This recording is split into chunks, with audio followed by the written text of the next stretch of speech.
কিয়ামত ততক্ষণ হবে না যতক্ষণ না তার আগে বড় বড় 10টি লক্ষণ এবং ঘটনা না ঘটে। কোনো নবী পৃথিবীতে আসেনি যিনি তার উম্মতকে দাজ্জালের ফিতনা সম্পর্কে সতর্ক করেননি। আল্লাহ তাআলা আমাদেরকে নবী পাক সাল্লাল্লাহু আলাইহি ওয়াসাল্লামকে পাঠিয়ে আখিরি জামানায় কি হবে কিছু বিষয় তিনি আমাদেরকে সতর্ক করেছেন, এবং কিয়ামত যে আসবে, কিয়ামতের আগে অনেকগুলো ঘটনা ঘটবে, এই বিষয়গুলো নিয়ে বিশেষ করে অনেকগুলো কারণ ঘটবে। তারপরে কিয়ামত হবে।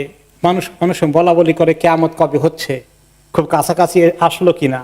কেউ কেউ বলা বলি শুরু করে দিয়েছেন, মোটামুটি একটা কয়েক বছরের ভিতরে হয়ে যেতে পারে, এই ধরনের একটা ক্যালকুলেশনও কেউ কেউ করে ফেলেন। আবার কেউ কেউ বলছেন যে ঈসা আলাইহিস সালাম বোধহয় আসার সময় হয়ে গেল। এগুলো নিয়ে কিছু ডিবেট বিতর্ক টাইম টু টাইম হচ্ছে। এটা হচ্ছে আমাদের ঈমান আকীদার অন্যতম একটা বড় স্তম্ভ। কিয়ামতের আগে যে সমস্ত বিষয়গুলো আসবে, কিয়ামতের আগে অনেকগুলো ছোট লক্ষণ, মাঝারি লক্ষণ, বড় লক্ষণ এগুলো আসবে। তো একদিন নবী করিম সাল্লাল্লাহু আলাইহি সাল্লাম শুনলেন সাহাবায়ে কেরাম কথাবার্তা বলছেন একটা বিষয় নিয়ে। তিনি জিজ্ঞেস করলেন, কোন বিষয় নিয়ে আলোচনা করছো? ওনারা বললেন, আমরা কিয়ামত প্রসঙ্গে আলোচনা করছি। তিনি বললেন, কিয়ামত ততক্ষণ হবে না যতক্ষণ না তার আগে বড় বড় 10টি লক্ষণ এবং ঘটনা না ঘটে। তারপরে তিনি সেখানে উল্লেখ করলেন বড় একটি ধোঁয়া, আগুন এবং ধোঁয়ার কথা। এরপরে দাজ্জাল এবং একটি বড় প্রাণী আসবে, এবং তারপরে সূর্য পশ্চিম দিক থেকে উদিত হবে। ঈসা আলাইহিস সালাম আসবেন, ইয়াজুজ মাজুজ আসবে, এবং 3টি বড় বড় ভূমিকম্প হবে। একটি হবে পৃথিবীর পূর্ব দিকে, আরেকটি পশ্চিম দিকে, আরেকটি আরব জাজিরায়, আরব পেনিনসুলায়, আরব উপদ্বীপে, আরেকটি হচ্ছে যে একটি আগুন আসবে ইয়ামান থেকে, যেটা সমস্ত মানুষকে এক জায়গায় জমায়েত করবে।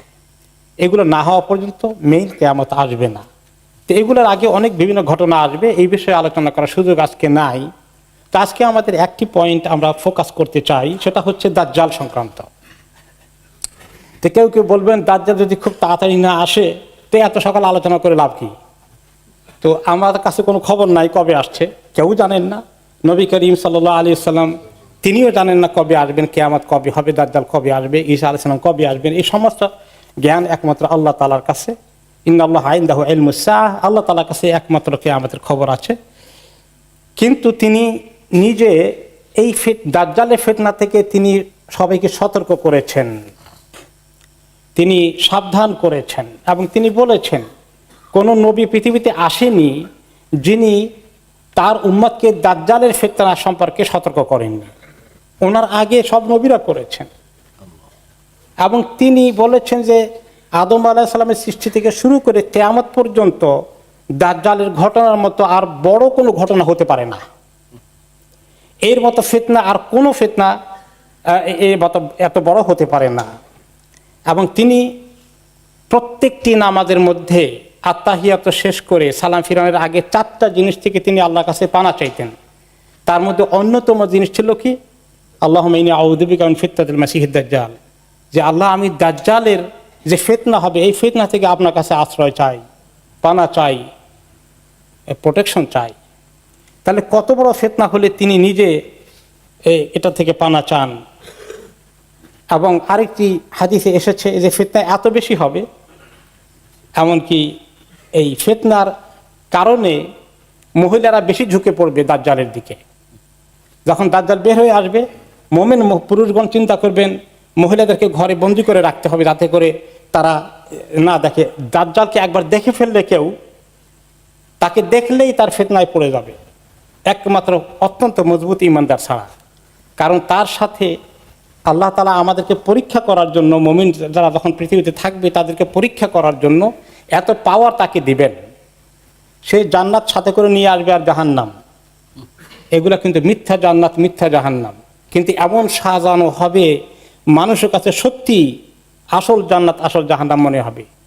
এবং সে একজনকে ওখানে জাহান্নামে ফেলে দিচ্ছে, আরেকজনকে জান্নাতে ফেলে দিচ্ছে, এরকম মনে হবে। সে যাকে জান্নাতে ফেলবে তার ওইটা আসলে সে জাহান্নামে যাবে, আর সে যাকে তার জাহান্নামে ফেলবে ওইটা আসলে জান্নাতে যাবে। সে আকাশকে বলবে এখন বৃষ্টি দাও, বৃষ্টি দিয়ে ভরপুর করে দেবে, এবং জমিনকে বলবে তুমি ভালো করে ফসল দাও, জমিন ফসল দেওয়া শুরু করে দেবে। এই সমস্ত ফিতনা দেখার পরে আর তার অভূতপূর্ব শক্তি দেখে মানুষ অ্যামেজড হয়ে যাবে। সাধারণ মানুষ চিন্তা করবে এই তো আল্লাহ, নাউজুবিল্লাহ। এমন পাওয়ার তার কাছে থাকবে, দেখলে মনে হবে যেটা আল্লাহর পাওয়ার, কারণ আল্লাহর পাওয়ার তো আমরা নিজ চোখে দেখি নাই। এইরকম ফিতনা হয়ে যেতে পারে। তবে নবী করিম সাল্লাল্লাহু আলাইহি ওয়াসাল্লাম উম্মতকে বলেছেন যে তাকে চিনার জন্য তিনি কিছু চিহ্ন দিয়েছেন, লক্ষণ দিয়েছেন। আমরা একটি হাদিস বাইহাকিতে এসেছে যে ততক্ষণ পর্যন্ত দাজ্জাল আসবে না, দাজ্জাল তখন আসবে যখন ইমামরা খুতবার মধ্যে আর দাজ্জালের বিষয়ে আলোচনা করবে না, ওই সময় দাজ্জাল আসবে। তো এখান থেকে গুরুত্বপূর্ণ যে ইমামরা মাঝে মধ্যে খুতবায় দাজ্জালের কথা আলোচনা করা দরকার। আল্লাহ তাআলা যেন তার ফিতনা থেকে আমাদেরকে দূরে রাখেন। তার অনেকগুলো লক্ষণ আছে। এক নম্বর হচ্ছে সে দেখতে, তার চোখ, এক চোখ তার কাজ করবে না, অন্ধের মতো, বা এটা ফ্যাকাশে হয়ে থাকবে, ফুলে থাকবে, এটা কাজ করবে না, এক চোখে দেখবে সে। এটা পরিষ্কার চিহ্ন। সাহাবায়ে কেরামকে তিনি বলেছেন তোমরা আল্লাহ এবং দাজ্জালের মধ্যে তোমরা মিক্স আপ হওয়ার কোনো কারণ নাই। কারণ হচ্ছে আল্লাহ তাআলার দুই চোখ ভেরি পরিষ্কার, ক্লিয়ার, কিন্তু দাজ্জালের এক চোখ দিয়ে দেখে, সে আরেক চোখ দিয়ে দেখে না। সেই চোখটা এরকম হয়ে থাকে, একটা আঙ্গুর শুকালে যেরকম কিসমিস হয়ে যায়, চাপটা হয়ে থাকে, কাজ করে না, এরকম তার আরেক চোখ দেখা যাবে না কিছু। আর তার দুই চোখের মাঝখানে লেখা থাকবে কাফের, কাফ আলিফ ফা রা, বড় করে লেখা থাকবে। যে কোনো মোমেন্ট সেটা দেখতে পাবে। সে কোন জায়গা থেকে আসবে? ইরানের খোরাসান এলাকা থেকে আসবে। 70,000 ইহুদি তার সঙ্গ দেবে, সেদিক থেকে সে আসবে এবং এসে সে মধ্যপ্রাচ্যের দিকে, সিরিয়ার দিকে আগমন করবে এবং সে সারা দুনিয়ায় ঘুরে বেড়াবে। সে দ্রুত গতিতে যেতে পারবে। তুফান, সবচেয়ে বড় সাইক্লোন, দ্রুত গতি সম্পন্ন যে সাইক্লোন আছে, এই সাইক্লোনের মতো করে সে আসবে। অত্যন্ত দ্রুত গতিতে জমিনে সব জায়গায় সে যেতে পারবে, কিন্তু 4টি জায়গায় সে যেতে পারবে না। মক্কা, মদিনা, আল কুদস এবং তুর পাহাড়, এই 4টি জায়গায় আল্লাহ তাআলা তাকে যাওয়ার পারমিশন দেবে না। সে পৃথিবীতে মাত্র 40 দিন থাকবে, কিন্তু তার প্রথম দিনটা এত বড় হবে, একদিনের লম্বা হবে 1 বৎসরের মতো। দ্বিতীয় দিনটি হবে 1 মাসের মতো। তৃতীয় দিনটি হবে 1 সপ্তাহের মতো। আর বাকি সব দিনগুলো আমাদের সাধারণ দিন রাতের সমান সাইজ হবে। তো সাহাবায়ে কেরাম বললেন, ইয়া রাসূলুল্লাহ, যদি একদিন 1 বছরের মতো লম্বা হয়, সেই দিনটার নামাজ আমরা কয়বার পড়বো? 5 বার পড়লে চলবে সেই 1 বছরের ভিতরে? তিনি বললেন, না, ওই 1 বছরে তোমরা ঘড়ি দেখে, অর্থাৎ আন্দাজ করে করে তোমরা 5 ওয়াক্ত 24 ঘন্টার ভিতরে আদায় করতে হবে। এইভাবে এক পর্যায়ে তার শেষ যখন ঘনিয়ে আসবে, তার অত্যাচার অথবা তার অপকর্ম সারা দুনিয়াতে যখন ছড়িয়ে দিয়ে প্রচুর মানুষকে তার দলভুক্ত করে বেঈমান করে ফেলবে, শুধু যারা মজবুত মুমিনরা তারা টিকে থাকবেন। ইমাম মাহদী সিরিয়া এলাকায় সমস্ত মানুষকে জমায়েত করবেন। তিনি জানবেন যে তিনি মুসলমানদের তখন লিডার হবেন, অপেক্ষা করবেন ঈসা আলাইহিস সালাম আসার সময় হবে।